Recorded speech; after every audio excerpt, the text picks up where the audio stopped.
आज বানাবো সরিষা রুই পোস্ত। দেখুন প্রথমে রুই মাছটাকে ভালোভাবে একটু তেল লঙ্কা নুন দিয়ে উল্টো পাল্টা করে মেখে তেলে ভেজে নিতে হবে।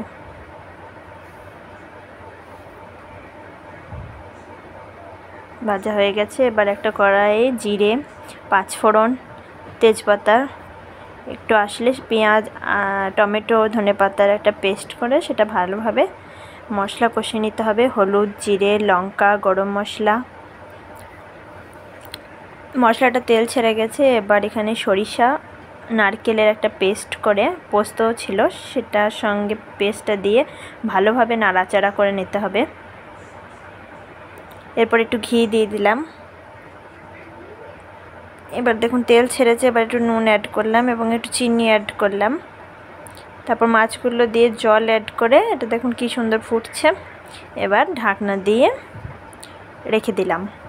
কিছুক্ষণ পর দেখুন তেল ছেড়ে গেছে এবং কতটা গ্রেভি গ্রেভি হয়ে গেছে এটা। এবার রেডি সরিষা রুই পোস্ত। Thank you.